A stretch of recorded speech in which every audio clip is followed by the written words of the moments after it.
الحمد لله الحمد لله نستعين ونستغفره ونعوذ بالله من شرور أنفسنا ومن سيئات أعمالنا من يهده الله فلا مضل له ومن يضلل فلا هادي له ونشهد أن لا إله إلا الله وأن محمدا عبده ورسوله الذي أرسله بالحق بشيرا ونذيرا وداعيا إلى الله بإذنه وسراجا منيرا فقد قال الله تعالى في كلامه المجيد وقال الحميد أعوذ بالله من الشيطان الرجيم بسم الله الرحمن الرحيم إن الله وملائكته يصلون على النبي يا أيها الذين آمنوا صلوا عليه وسلموا تسليما صل على سيدنا مولانا محمد وعلى آل سيدنا সবাই মোহাম্মদের সাথে পড়ি আল্লাহুম্মা সাল্লি আলা সাইয়্যিদিনা মাওলানা মুহাম্মদ ওয়া আলা আলি সাইয়্যিদিনা মাওলানা মুহাম্মদ তুমি যে প্রিয় রাসূল সালাম জানি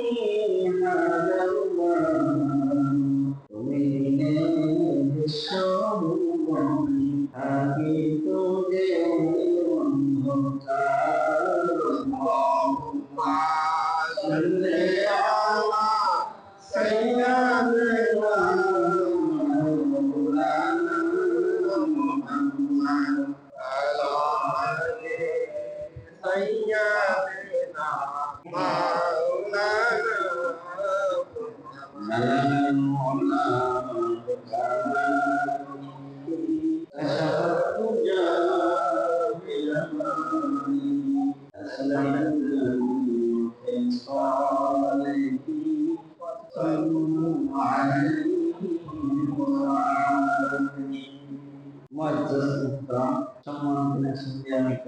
Assalamu alaikum warahmatullahi wabarakatuh. আল্লাহ রাব্বুল ইজ্জাত ওয়াল জালাল এর দরবারে লাখো কোটি শুকরিয়া জ্ঞাপন করছি যে মালিক অত্যন্ত দয়া করে মায়া করে আমাদেরকে আজ শুক্রবার দিন হজের দিন আল্লাহর ঘরে আসার বসার তৌফিক দান করেছেন এজন্য আমরা দিন থেকে একবার শুকরিয়া আদায় করছি আমরা সবাই আলহামদুলিল্লাহ সম্মানিত হাজিরিন মহারম মাসের আজকে আজকে খুব আলোচ্য বিষয় হলো আল্লাহর জাত সম্পর্কে আল্লাহ তাআলার জাত সম্পর্কে আলোচনা করতে গেলে তিনটা বিষয়ের উপর আলোচনা এক নম্বর হচ্ছে আল্লাহর অস্তিত্ব দুই নম্বরে হচ্ছে আল্লাহ তাআলা এক এবং একক আর তিন নম্বরে হচ্ছে আল্লাহ রাব্বুল আলামিনের যে গুণাবলী আছে সেই গুণাবলীকে তিনি দান শরীক করেন তার গুণ শরীক তিনি এক এবং এক এই তিনটা বিষয়ের উপরে আলোচনা তাহলে বুঝে আসবে আল্লাহর জাত কি জিনিস এক নম্বর হচ্ছে আল্লাহ তাআলার অস্তিত্ব আছে কিনা আল্লাহ তাআলাকে আমরা দেখি আল্লাহ তাআলাকে না দেখে তার যে অস্তিত্ব আছে এটা বিশ্বাস করা ঈমানের একটা অংশ আল্লাহ তাআলার অস্তিত্ব যারা বিশ্বাস করে তারা হলো আস্তিক আর যারা আল্লাহর অস্তিত্বে বিশ্বাস করে না তারা হলো নাস্তিক। নাস্তিক হলো যারা মুমিন, যারা আল্লাহকে বিশ্বাস করে, নবীকে বিশ্বাস করে, কোরআন বিশ্বাস করে, তারা হলো মুমিন, তারা হলো নাস্তিক। আর আল্লাহর অস্তিত্বে যারা বিশ্বাস করে না তারা হলো নাস্তিক তথা কাফির, মুশরিক, মুনাফিক, এরা হচ্ছে নাস্তিক। সম্মানিত হাজিরিন, আমরা আল্লাহ তাআলার অস্তিত্বে বিশ্বাস, আল্লাহ তাআলার অস্তিত্ব আছে, আছে কিনা বলে? আমরা আল্লাহ তাআলাকে দেখি না, না দেখলেই কি আল্লাহ নাই কথা বলা যাবে? আমরা তো অনেক কিছু না দেখে বিশ্বাস করি, করি কিনা? যে আমাদের ভিতরে রূহ আছে, এটা আমরা দেখি, কিন্তু না দেখলেও এটা অবিশ্বাস করার কোনো উপায় আছে? কোনো উপায় নেই। রূহ আছে বিদেই আমরা হাঁটতে করতেছি, কথা বলতে করতেছি, সব কিছু করতেছি, কিন্তু রূহ দেখি না, না দেখলেও বিশ্বাস করি, ঠিক কিনা বলেন? বাতাস আছে, আমরা দেখি না, কিন্তু গাছের পাতা নড়ে, গায়ে বাতাস অনুভূত হয়, এতে বুঝি যে বাতাস আছে, কিন্তু দেখি না, না দেখলেও বিশ্বাস করতে হবে। কথা হবে কিনা বলেন? ঠিক তদ্রূপ আল্লাহর অস্তিত্ব আছে, এটা না দেখলেও কি করা যায়? বিশ্বাস করতে হবে, করা যায়। আল্লাহ রাব্বুল আলামিনের সৃষ্টি জগৎ নিয়ে চিন্তা করলে, গবেষণা করলে আল্লাহ যে আছেন তার অস্তিত্ব স্পষ্টভাবে বোঝা যায়, বুঝে আসে। কিন্তু তারপরে ছেলে লোক এরা তারা মানতে রাজি না, আল্লাহকে দেখে না, যদি আল্লাহর অস্তিত্ব নাই, আল্লাহ বলতে কিছু নাই, এই পৃথিবী এমন এমনি এই জন্য তাদেরকে বলা হয় নাস্তিক তথা কাফির। একবার হযরত ইমাম আবু হানিফা রাহিমাহুল্লাহ আলাইহির কাছে সেই জমানার এক দল লোক কাফির, তারা প্রশ্ন করলো যে তোমার আল্লাহ যে আছে তার প্রমাণ কি? এই বিষয়ে বহাস হলো। ইমাম আবু হানিফা দিনক্ষণ ঠিক হলো। ইমাম আবু হানিফা ওই দিনক্ষণে আসতে একটু দেরি করছে, অন্য অন্য সবাই উপস্থিত, ইমাম আবু হানিফা আসতেছে একটু বিলম্ব আসছে। আসার পর তিনি যখন আসলেন, কাফিররা বলতেছে যে তোমার কথাই তুমি ঠিক নাই, তোমার সাথে কিসের বহাস? ইমাম আবু হানিফা বললেন যে আমার আসার একটু দেরি হওয়ার কারণটা তো শুনুন, কি কারণে দেরি হল? ইমাম আবু হানিফা বলতেছে আমার আসার পথে একটা নদী বাড়ে, এই নদীটা পার হওয়ার মতো কোনো নৌকা নাই, মাঝি নেই, কেমন করে আমি পার হবো? হঠাৎ করে গাছের পরে একটা গাছ ছিল, গাছটা হঠাৎ করে এমনি এমনি কেটে পড়ে গেল, এবার গাছটা এমনি এমনি ছিঁড়ে তক্তা হয়ে গেল, এবার গাছ তক্তাগুলি এমনি এমনি মিলে নৌকা হয়ে গেছে। এরপর আমি নৌকায় চললাম, নৌকাটা এমনি এমনি নদী পার করে আমাকে পাঠিয়ে। এখন কাফিররা বলতেছে এরকম গাঁজাখুরি কথাও কি বিশ্বাস করার মতো? এমনি এমনি একটা গাছ কেমন করে চাইতে বলি না, এমনি এমনি তক্তাগুলি মিলে মিস্ত্রি ছাড়া একটা নৌকা কেমন করে হয়ে যায়?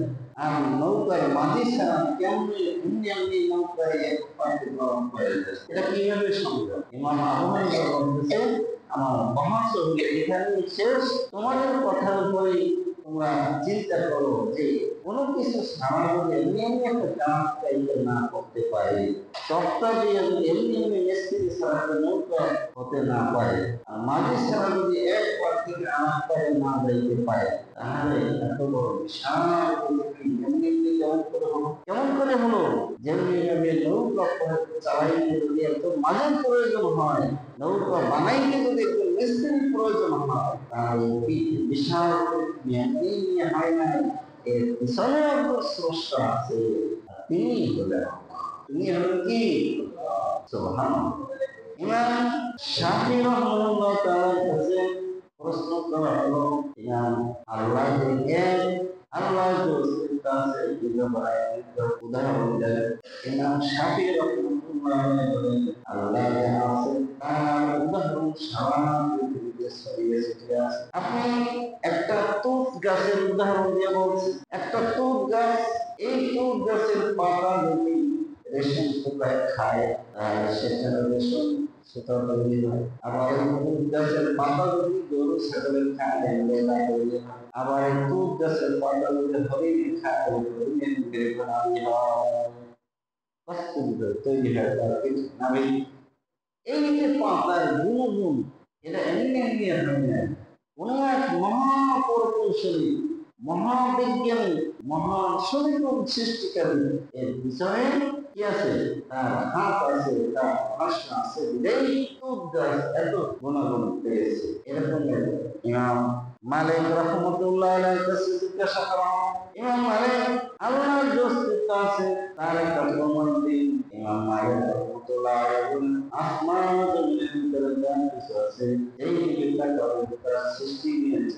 তবে সব কিছু ভিতরে আল্লাহর অস্তিত্ব পাওয়া যায় না। এই জন্য ডিমের ভিতরে কোনো ছিদ্র নাই, কোনো ছিদ্র নাই, কিন্তু এর মধ্যে আমার আমি একটা জীব লুকায়িত আছে। ফুটফুটে একটা বাচ্চা, জীবন্ত বাচ্চা বের হয়। এটা কোনো মানুষের পক্ষে সম্ভব, কোনো সৃষ্টির পক্ষে সম্ভব, কারো পক্ষে সম্ভব নয়। এটাই হচ্ছে আল্লাহ তাআলার কি সম্মানিত হাজিরিন। একবার একদল লোক এক বুজুর্গের কাছে গিয়ে প্রশ্ন করলেন যে আল্লাহ যে আছে তার সুস্পষ্ট দলিল আছে কি? বুজুর্গ বললেন আল্লাহর সৃষ্টি নিয়ে যে ব্যক্তি প্রশ্ন করে তার বাপের ঠিক নাই, তার জন্মের ঠিক নাই, তার বাপের ঠিক নাই। এই কথা শোনার পর লোকগুলি খুব গরম হয়ে গেল, খেপে গেল। বুজুর্গ বললেন রাগ হওয়ার কিছু নাই, আপনার বাবার নাম কি? বলে অমুক। বলে অমুক যে আপনার বাপ, যেমন আব্দুল্লাহ বা আব্দুল করিম, এই আব্দুল করিম যে আপনার বাবা তার প্রমাণ, আব্দুল রহিম যে আপনার বাবা তার প্রমাণ কি? তার কোনো প্রমাণ আছে? মা বলছে যে অমুক তোমার বাবা। এমনকি মাও জানে না এই সন্তানের কোথা থেকে কিভাবে সৃষ্টি হয়েছে। মায়ের ধারণা হবে এই যে এই তার সাথে মিলন করছে, সেই মিলনের ফলে সন্তান হয়েছে। এবং মায়ের হলো ধারণা। মায়ের কি ধারণা? আল্লাহ তাআলা বাবা ছাড়াও সন্তান বানাইতে পারে না? পারে কিনা? বাবা মা ছাড়াও মানুষ বানাইতে পারে কিনা? আল্লাহ রাব্বুল আলামিন বাবা মা ছাড়াও মানুষ বানাইছে। আল্লাহ আদম আলাইহিস সালাম আমার বাবা ছাড়াও ঈসা আলাইহিস সালামকে বানাই রেখেছে। ঠিক কিনা বলেন? ঠিক তেমনি বলেন আপনার বাবা যে আব্দুর রহিম আব্দুল করিম, এটা আপনার মাও একেবারে 100% বলতে পারে না। সে ধারণা করে বলতেছে যে সেই হবে তার বাবা। আর সেই ধারণা পুরুষের কথা শুনে আপনি বিশ্বাস করছেন না হ্যাঁ তিনি আমার বাবা। ঠিক না? আল্লাহ যে আছে এই কথা আল্লাহর নবী হযরত মুহাম্মদ রাসূলুল্লাহ সাল্লাল্লাহু আলাইহি ওয়াসাল্লাম, হযরত মুহাম্মদ রাসূলুল্লাহ সাল্লাল্লাহু আলাইহি ওয়াসাল্লাম যিনি বিশ্বের মহাসত্যবাদী নেতা, যাকে কাফির মুশরিকগণ বিতর্কিত করার জন্য না এমন কিছু আছে ছিল, করে নাই, সব কিছু করছে, কিন্তু কোন কাফির মুশরিক মুহাম্মদ সাল্লাল্লাহু আলাইহি ওয়াসাল্লামকে মিথ্যাবাদী বলে না। সেই মহাসত্যবাদী মুহাম্মদ রাসূলুল্লাহ সাল্লাল্লাহু আলাইহি ওয়াসাল্লাম আসমানে গিয়া সরাসরি মেরাজে আল্লাহ কোরআনের অস্তিত্ব দেখে এসে তিনি যখন স্বীকার করেছে, সাক্ষ্য দিয়েছে আল্লাহর অস্তিত্ব আছে, এরপরে আর আল্লাহ যে আছে এর ব্যাপারে কোনো সন্দেহ থাকার কোনো অবকাশ না। আল্লাহর অস্তিত্ব যে আছে এটা কোনো সন্দেহ। সম্মানিত হাজিরিন, আল্লাহর অস্তিত্বে যারা বিশ্বাস করে তারা মুমিন, আর এই আল্লাহর অস্তিত্বে যারা বিশ্বাস করে না তারা হলো নাস্তিক তথা কাফির। আল্লাহর অস্তিত্ব আছে এটা কি মনে প্রাণে সবাই বিশ্বাস করতেই হবে, না করলে পারে না। 2 নম্বর কথা আছে আল্লাহ এক, আল্লাহ কোনো শরীক নেই। এই ব্যাপারে অনেকের দ্বিমত রয়েছে। ইহুদিরা হযরত উযায়ের আলাইহিস সালাম একে আল্লাহর পুত্র বলেন। আল্লাহ এবং হযরত উযায়ের এই দুইজনের ইবাদত করে। ইহুদিদের ধারণা যে তাওরাত কিতাব উযায়ের আলাইহিস সালাম মুখস্থ করেছে। তাদের ধারণা এটা কোনো মুখস্থ করা কোনো মানুষের কাজ সম্পর্কে সম্ভব নয়। তাওরাত কিতাব মুখস্থ করা কোনো মানুষের পক্ষে সম্ভব নয়। উযায়ের আলাইহিস সালাম যেহেতু তাওরাত কিতাবের হাফেজ ছিল, সেই কারণে তারা ধারণা করে যে উযায়ের আল্লাহর পুত্র। এই জন্য তারা 2 খোদায় বিশ্বাসী। ইহুদিরা কয় খোদায় বিশ্বাসী? খ্রিস্টানরা 3 খোদায় বিশ্বাসী। খ্রিস্টানরা কয় খোদায়? আল্লাহ, মরিয়ম আলাইহিস সালাম, ঈসা আলাইহিস সালামের যদি বাবা নেই, সেই কারণে তাদের ধারণা মরিয়ম আলাইহিস সালাম স্ত্রী আর ঈসা আলাইহিস সালাম আল্লাহ। তারা এই 3 খোদায় বিশ্বাসী। আর হিন্দুদের তো কোনো কথাই নেই, তারা 33 খোদায় বিশ্বাসী। 33 দেবতা। এই 33 দেবতার মধ্যে আবার প্রধান হলো 3 জন। প্রধান কয়জন? একজন হলো ব্রহ্মা, আর একজন হলো বিষ্ণু, আর একজন হলো মহাদেব। ব্রহ্মা হলেন যিনি সব কিছু সৃষ্টি করেই তিনি খেয়াল করে গেছেন, আর তার কাজ খালি সৃষ্টি করা। আর বিষ্ণুর কাজ হলো খালি লালন পালন করা। যত সৃষ্টি জীব আছে এদেরকে লালন পালন করা হলো বিষ্ণুর কাজ। আর মহাদেবের কাজ হলো সংহার করা, ধ্বংস করা। মহাদেবের কাজ কি? ধ্বংস করা, মৃত্যু ঘটানো। এটা হলো মহাদেবের কাজ। এই প্রধান 3 খোদা, এটা হলো হিন্দু ধর্মের বিশ্বাস। এছাড়া ভালো ভালো কাজ যা সব করে লক্ষ্যে দিন, আর খারাপ যত যা আছে এগুলো করে শরীরে। এই জন্য তাদের মধ্যে এরকম যে ভালো কাজ যদি করে, আমাদের মধ্যে এরকম বলে ভালো কাজ যদি কেউ করে তাহলে আমার লক্ষ্যে ছেড়ে থাকে। তার মানে হিন্দু ধর্ম থেকে আকিদায় বিশ্বাস আছে যে লক্ষ্যে হলো ভালো কাজ করছে ছেড়ে যাবে। আর যদি কেউ অন্যায় কাজ করে কিন্তু শনিতে হয়েছে, তার মানে কি শনি কাজগুলো খারাপ এগুলো হলো হিন্দু আকিদার মধ্যে, এগুলো মুসলমানদের বলা ঠিক না। আমরা হলাম মুসলমান, আমরা এক খোদায় বিশ্বাসী। আমরা কি এক খোদায় বিশ্বাসী? আমাদের বিশ্বাস হলো লা শারীকা লাহু লাহুল হামদু, আল্লাহ ছাড়া কোনো মাবুদ নাই, আল্লাহ ছাড়া কোনো রিজিক দাতা নাই, আল্লাহ ছাড়া কোনো হায়াত দাতা নাই, মওত দাতা নাই, আল্লাহ ছাড়া কোনো সৃষ্টিকর্তা নাই, সব কিছুর মালিকে। এটাকে বলা হয় একাত্মবাদ। একাত্মবাদী বিশ্বাসী মুসলমানরা একাত্মবাদী বিশ্বাসী, তাওহীদে বিশ্বাসী। আমাদের কথা হলো সৃষ্টিকর্তাও আল্লাহ, হায়াতদাতাও আল্লাহ, মওতদাতাও আল্লাহ, ভালো কর্মওয়ালা আল্লাহ, খারাপ কর্মওয়ালা সব কিছুর মালিক আল্লাহ। এই রবে আমার সব দমে দমে তুমি তার আল্লাহ। এই রবে আমার সব খোদা তোমার দুনিয়াতে যেদিকে তাকাই, অথই আমতে ডুবে আসিবে সবাই, পাখালি করছে শুনি তসবিহ আল্লাহ। এই রবে আমার সব। আমাদের বিশ্বাস হলো সব কিছুর মানে কে? সম্মানিত হাজির, তাহলে এক নম্বর কাছে আল্লাহর অস্তিত্ব আছে, এটা বিশ্বাস করতে হবে। এটা কি বিশ্বাস করতে হবে। দুই নম্বরে আল্লাহ এক, আল্লাহ এক, আল্লাহ কোন শরীক নাই। আল্লাহ কি শরীক? আমরা শরীক নাই এই কথা মনে বিশ্বাস করি, দিলেও বিশ্বাস করি, মুখেও স্বীকার করি, কিন্তু কার্যক্ষেত্রে আমাদের ইবাদতের মধ্যে, কথার মাধ্যমে, চাল চলনের মধ্যে, কাজের মাধ্যমে শিরকিয়াত কি ঢুকে যাইতেছে। কারণ হলো শিরক এমন একটা সূক্ষ্ম বিষয়, এটা পিপিলিকে হাতলে যেভাবে টের পাওয়া যায়, ঠিক পিপিলিকে হাঁটা স্লো গতিতে আমাদের শিরকিয়াত ঢুকে যাইতেছে। আমরা টের পাচ্ছি। কয়েকটা উদাহরণ দিয়ে বলি। উদাহরণ হলে যখন আমরা নদীতে নৌকায় চড়ি অথবা লঞ্চে চলাফেরা করি, আর যদি তুফান আসে তখন নারী পুরুষ বা আবার বৃদ্ধ বলিত সমান আল্লাহকে ডাকে। ডাকে কিনা বলেন? সময় আল্লাহকে ডাকে, আল্লাহ বাঁচা, আল্লাহ বাঁচা, জিকির আজকার এমন ভাবে তখন যে আল্লাহকে ডাকে, প্রত্যেকটা মানুষ তার হৃদয়ের থেকে আল্লাহকে ডাকে, খালেস ভাবে আল্লাহকে ডাকে। ওই সময় আর কারো দিক থাকে না, কোনো মানে খরচিয়াতের কোনো বাকি থাকে, সবাই দিল থেকে আল্লাহ তাআলাকে ডাকে, ঠিক না বলেন? আর আল্লাহ তাআলা তো দয়ার সাগর। আল্লাহ তাআলাকে কোনো বান্দা দেখবে দিল থেকে আবেগের সাথে একেবারে আল্লাহকেই খাস করে যখন ডাক দেয়, তখন আল্লাহ দরিয়ায় রহমতের জোশ পয়দা হয়ে যায়, আল্লাহ ঠিক থাকতে পারে, তখন বান্দা বের করে দেয়। সুবহানাল্লাহ, এটা আল্লাহর খাসবাত, যেন আল্লাহর খাসিয়াত।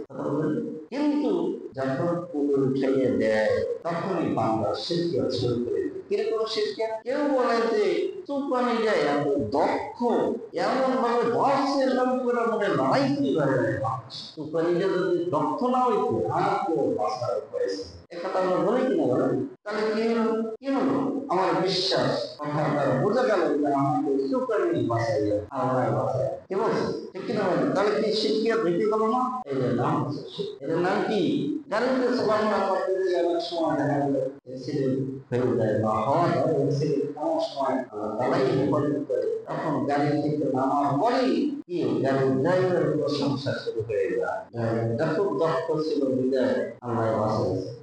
আল্লাহও বাদ দেয় না, ড্রাইভারের সাথে রয়ে গেছে। ড্রাইভারটা দক্ষ ছিল বিদায় আল্লাহ বাঁচাইছে, নাহলে বাঁচার কোনো উপায় ছিল। এইভাবে করে আমাদের আমলের মধ্যে শিরকিয়াত থেকে এরকমের যদি বলি যে ভাই কেমন আছেন, বলে ভালো আছি, কি বলে শতকরা 100 জন আমাদের 90 জন ভালো আছে। ভালো কি রাখছে, কিন্তু আমার কথা তো বলা ভালো আছে, তাহলে বোঝা গেল যে আমি ভালো আছি, আল্লাহ ভালো আছে। এরা ভালো রাখার মালিক হচ্ছে আল্লাহ, আল্লাহই আমাদেরকে ভালো রাখে, খারাপ রাখে। কিন্তু আল্লাহকে বাদ দিয়ে যখন বলি আমি ভালো আছি, তখন কি আল্লাহর স্থানে আমাকে আমার অস্তিত্বকে বসানো হয়, আল্লাহর সাথে শরীক হয়। সম্মানিত হাজির, যদি বলি যে ফসল আজ কেমন হচ্ছে, তা আমাদের মধ্যে আমরাই বলি যে এবছর বৃষ্টিটা এবারে ঠিক মতো হয়েছে, আর চাষবাসটাও ভালো হয়েছে, এই খাইখাতের মধ্যে ভালো হয়েছে, ফসলটাও ভালো ভালো হয়েছে। ফসলটা কি হয়েছে, ভালো হয়েছে। এবছর যদি ফসল ভালো না হইতো, তাহলে আমার দেশে থাকতে হবে, ঢাকা যাওয়া, কোথায় যাওয়া লাগবে, ঢাকা যাওয়া। তাহলে বোঝা গেল কি তাকে দেশে রাখছে, তার ফসলে ভালো হয়েছে, এই জন্য দেশে আল্লাহ দেশে রাখে। আমার ব্যবসা বাণিজ্য, ব্যবসাটা আছে না দেখিয়া টিকে আছে, ওনারা কারো করেছেন, তার মানে বোঝা গেল কি ব্যবসাটা কিছু করে, এইগুলাই হচ্ছে, এগুলা কি এরকম কথা আমরা অহরহ বলতে, যার কারণে আমাদের ইবাদতের মধ্যে শিরকিয়াত ঢুকে দিই। আল্লাহ রাব্বুল আলামিন বলেন শিরকিয়াত হলো এমন একটা গুনাহ, ইন্নাল্লাহ লা ইয়াগফিরু আন ইউশরাকা বিহি, সব গুনাহ আমি মাফ করব, শিরকিয়াতের গুনাহ মাফ করব। শিরকিয়াত হলো এমন একটা বিষয়, আমরা যারা বিবাহিত আছি, আমার ঘরে যে স্ত্রী আছে, তার খাওয়ান পরনের ব্যবস্থা আমার তরফ থেকে হয় কিনা, আমি আমার নিজেকে নিয়ে আমার আহ্লাদ করবো, এই তো আমার। কিন্তু আমি যদি ঘরে যাই দেখি অন্য পরপুরুষের সাথে সে আমক আহ্লাদ করতেছে, তখন আমার কেমন লাগে, আপনার কেমন লাগে? কি কেউ কোন পুরুষ মেনে নেবে? 1,00,000 টাকা নষ্ট করে ফেলার স্ত্রী, ওটা কোনো বিষয়, তার ভুলের কারণে আত্মরাজ্যে ঘর সংসার সব করে যাও, ওটা কোনো বিষয় না আমার। কিন্তু যদি দাঁড়িয়ে দেখেন ঘরে অন্য পুরুষের সাথে কথা বলতেছে গোপনে, এইটা কোনো কোনো পুরুষ মেনে নেবে না। কারণ হচ্ছে ওই স্ত্রীর পর তিনি হলেন অভিভাবক, তিনি হলেন স্বামী, ওইখানে অন্য একজন অংশীদার বসে, এই যে মানতে যেমন পারে না। আল্লাহ রাব্বুল আলামিন আল্লাহর পৃথিবীতে, আল্লাহর জমিনে, আল্লাহর দেওয়া রিজিক খাইয়া আল্লাহ ছাড়া আল্লাহর সাথে অন্য কাউকে শরীক করবে ইবাদতে, এইটা আল্লাহ বরদাস্ত করবে না, বরদাস্ত করে না। আল্লাহ তাআলা বলেছেন ইন্না শিরকা লা যুলমুন আযীম, শিরকের গুনাহ বড় কঠিন গুনাহ, এই গুনাহ আল্লাহ তাআলা কি করবে না। হাদিসের ভিতরে আছে আখলিস দীনুকা ইয়াকফিকা আমাল তাইয়্যিব, তোমার ঈমানকে খাঁটি করো, অল্প আমলে নাজাতের জন্য যথেষ্ট হইবে। অল্প আমল হোক, কিন্তু সে আমলের মধ্যে শিরকিয়াত থাকতে হবে, আল্লাহর সাথে অন্য শরীক করা যাবে, কিন্তু অল্প আমল হয়। আজ বহু পাহাড় সমান আমল, এর ভিতরে শিরকিয়াত ভরা, এই আমলের 4 বছর। আল্লাহ তাআলা আমাদেরকে আল্লাহর জাত সম্পর্কে, আল্লাহর অস্তিত্ব সম্পর্কে যে কথাগুলি বলার এবং শোনার তৌফিক দান করলো, সেইগুলি আমাদের জীবনে আমল করার তৌফিক যেন আল্লাহ আমাদের সবাইকে দান করে। আমরা সবাই বলি আমিন।